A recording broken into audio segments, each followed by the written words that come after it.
So, okay guys, good morning once again. So, eto na yung ating next video regarding deworming the 2 weeks old chicks and then the 1 month old chicks na ating pupurgahin. So, yes, I would just like to shout out some names. So, right there, I would just like to shout out you guys.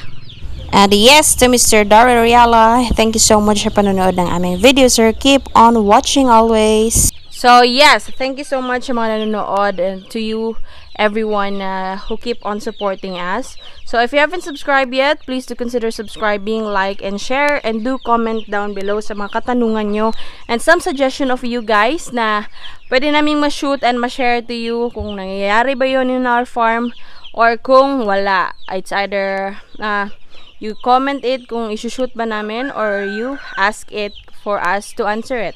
So, eto, magpupurga tayo today ng ating mga 2 weeks old na pure. Ito na yung pure namin, actually, yung update namin. So, it's their first time to be deworm. Kasi nga, 2 weeks sila, or let's just say 15 days. So, right there, ito na yung aming natimpla na Bastonero Plus. So, ito yung aming painom sa kanila, guys. Na-mention ko naman to on our previous video rather. Na-mention ko naman yan. So, yan yung kanilang iniinom. So, ito yung ating Bastonero Plus. Kapag sisiw pa, yan yung aming pinapainom para sila ay sumigla or ma-deworm sila, and then later on, yung kanilang katawan is malabas yung kanilang mga bulate, and then after that, it's good to go na for the next 15 days again na ano naman sila, mag-deworm na naman tayo ng Bastonero Plus. So, on my previous video, yun na nga, as what I have mentioned, 15 days tayo guys. Ulit-ulitin ko ito para sa mga bago kong viewers dyan out there na talagang 15 days kami or every 15 days. So, that's twice a month kami purga dito. So, punta naman tayo dito sa ating 1 month old na mga sisiw. Ito yung para sa kanila, guys. So, let's put this Bastonero there para makainom na din sila. So, ayan, medyo aligagana sila, guys, kasi gusto na nilang uminom ng ating water. Kasi nga, they've been looking for water. Actually, kinuna namin sila ng water kanina para today or this time, iinom sila agad-agad ng water.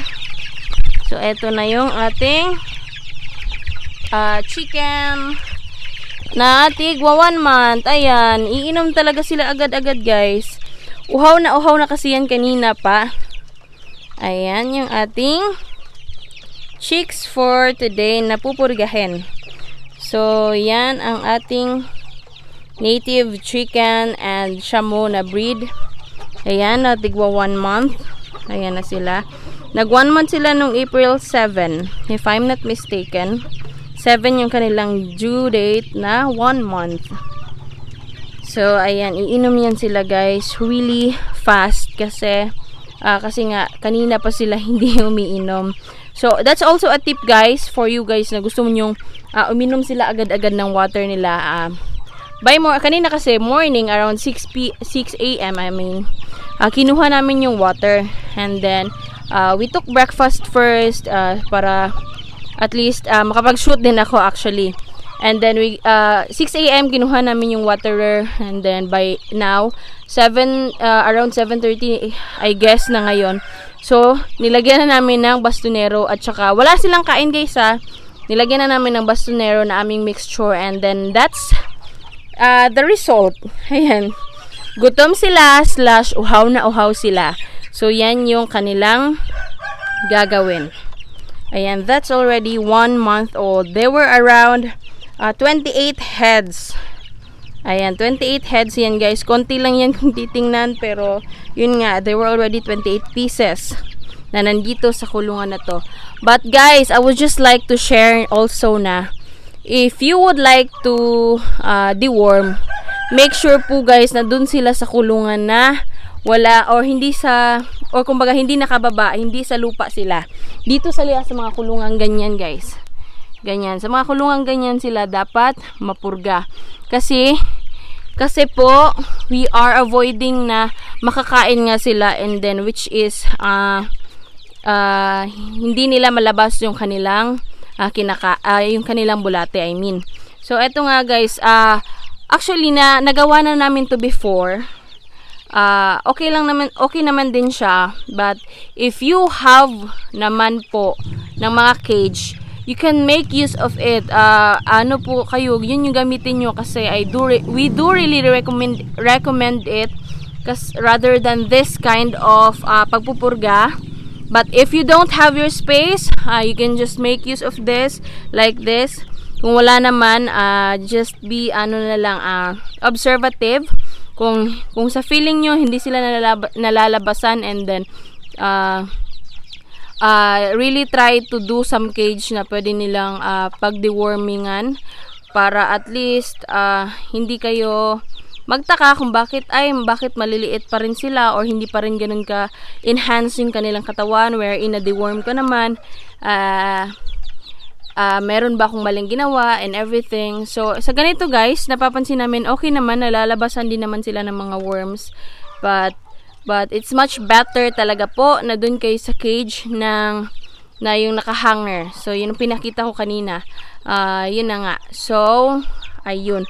So maybe you can blame me for doing this, na dyan sila sa baba. But guys, wala na kasi kaming kulungan, and we have to really na sa kanila, purgahin na talaga namin sila, kasi kapag hindi pa namin to napurga, na naman sila, at ninipis na naman yung kanilang katawan, and that's a problem again, wherein you have to cope up, do vitamins and stuff like that. Kumbaga mapapagastos ka na naman, kasi nga you have to cope up those procedures that you may do earlier, then rather than this time na hindi ka magpupurga. So yun yung ating dapat na tandaan. So ating balikan yung ating pure na shamu doon. Maraming nagtatanong, or there is specific person, I don't know, I can not recall his name. Nagtanong siya kung ano daw yung kaibahan ng ating basilan sa shamu. Yung shamu po kasi guys is intended po sila coming from Japan. I'm not an expert of this guys, pero based on what I have heard, what I have watched, read, and yun yung mga nasi-share na iba. Coming from Japan po yun guys, and they were intended for cockfighting.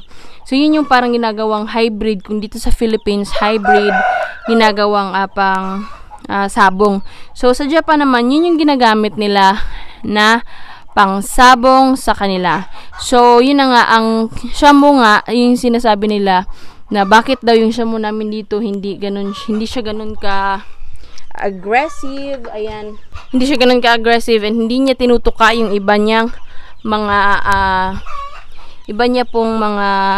sisiw. So yun sinasabi namin na sa tagal-tagal ng panahon na mga culture ng Japan, ng Philippines, is yung iba na i-enhance na, kumbaga natitrain na sila na hindi maging masyadong maghahaman sa iba nilang mga species. So in terms of naman po, basilan, yung basilan po is coming from the Philippines really. Specifically in Mindanao, basilan, kumbaga isa din silang mga uri ng native chicken. So tinawag lang na basilan. I believe they were coming from 4 different cities here in Mindanao po guys, yung ating basilan. So bakit namin kinocross ang aming shamu sa Bisaya? Hindi ba sila hindi ba nagkakaroon ng problem, or hindi ba inaaway ng aming tandang? Hindi po nagkakaroon ng problem guys, kasi nga na-train na si Rapido namin, or yung tandang namin dito. Ayan siya, Bisaya yung babaeng yan po guys. Ayan. So na-train na siya guys na hindi siya manunuka, o hindi niya aanuhin yung kaniyang ibang mga kasama sa range. If you really wanted to contain the taste of being native chicken, yung mga basilan, holohano, what you call that, na mga native kinds na nasa Mindanao, without losing the taste, yan yung i-cross nyo sa Shamo, wherein, yun na nga, nasabi ko din to sa previous video ko na, masarap yung lasa and then malalaki sila. So, kung ikaw ay isang chicken raiser, yun na nga, by 3 months to 4 months makaka-income ka na. Unlike sa ating Bisaya po is, yung alam naman natin yung Bisaya na manok, medyo may katagalan talaga silang lumaki. So yun na nga yung sinasabi nila, talagang Bisaya talaga. Which is the good thing is maganda yung lasa. So yun na nga ang sinasabi ko dito. Paulit-ulit ako. Hindi ako magsasawa, guys. Kung gusto niyo na, kumbaga income talaga yung gusto niyo, hindi siya pang birthday, hindi lang siya pang kumbaga gusto niyo talagang mag-production ng native chicken, pwede niyo sabihin talaga yan, walang namang masama dyan na sasabihin nila na, baka kasi umiba na yung lasa.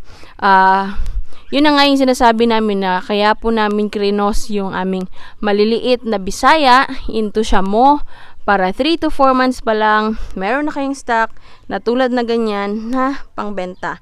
So yung ganyan, guys, itong talisay na yan, nasa 1.5 kilo na yan. Ano pa lang yung kanyang edad, nasa 3 months pa lang yan, guys. Ayan. So, mapapansin nyo yan, yung kanilang ulo, yung kanilang paa, nagmana sa tatay. Pero kapag yan ay inyong kakatayin, I believe, guys, sabihin nyo man ako na manuloko, the taste of it is really Bisaya po, guys. Kasi yung nanay nila is Bisaya. So, yan yung ating tandang na si Rapido. So, sa mga hindi nakakilala sa kanya, sa mga bagong nanonood ng aking videos, that's our very own tandang na si Rapido. Siya po ay isang Shamo. And then, yan naman ito, guys. Ito. Yan ay yung result ng ating Bisaya / Shamo. Yan ay gagawin naming inahing manok dito. So, ganyan na yun kalalaki ang ating Bisaya / Shamo na inahing manok soon in this channel. So, eto na yung ibang mga guys, ayan. Sorry kung kailangan ko lang siyang nasa malayo ako nag-video, guys, para at least hindi sila mabulabog. So, ganyan yung ginagawa nila kadalasan kapag walang kain, tapos pinupurga. Matamlay na matamlay yung iba, guys, kasi yun na nga, yun yung kanilang characteristic. Kasi nga, ikaw na nga ng tao na hindi ka kumakain, hindi ka umiinom ng tubig na natural, talagang matatamlay ka. So, ayan, yan sila. Iinom yan sila. Kasi nga, wala silang kain and then walang other na water dyan, kundi yan lang. So, ayan, guys, ilang minuto lang yun. Siguro around 10 minutes. Yan na lang yung natira sa kanilang water na pangpurga. So, tingnan natin yung nasa baba or yung tigwa 1 month. So, eto, guys, by in the next 15 days, again, magde-deworm na naman tayo para talaga yung kanilang katawan is ma-enhance. So, let's get back into the 1 month old na ating mga sisiu para ma-view natin kung konti na lang ba yung kanilang waterer. Ayan. Konting-konti na lang talaga, guys. Ayan. Ayan. Konting-konti na lang. Halos maubos na nila. So, we're done. So, yan yung mapapansin nyo, guys. Or ito. Ito. Sana yan. Ito. Ayan, guys. Kung mapapansin ninyo, yung kanilang dito, guys. Ito. Ayan. Nagkulay. Ayan. Nagkulay blue siya. Na parang yung ating Bastonero Plus na pampurga. So, ayan. Ayan, nagkulay bastonero yung kanyang, yung dito niya. Tsaka yung sa tip ng kanyang mukha. Ayan, guys. Ayan, yung kanilang itsura kapag nakakainom ng ating Bastonero Plus. So, ayan, guys. Yan, no, malapit na nilang maubos yung ating pampurga. So, ayan, mag-iingay yan na mag-iingay until such din na pwede na silang pakainan later, mga afternoon. So, that's it for this video, guys. Hope you liked the video at sana matutunan kayo. And then, yes, if you haven't subscribed, consider subscribing. Leave your comments down below kung meron kayong katanungan. Leave your suggestions down below kung meron kayong mga gusto nyong i-shoot namin in our channel. And yes, Hope you like it and sana may natutunan kayo nga. Yun na nga. And then, that's it for this video. Till next vlog everybody. Goodbye. Be good guys. Peace out.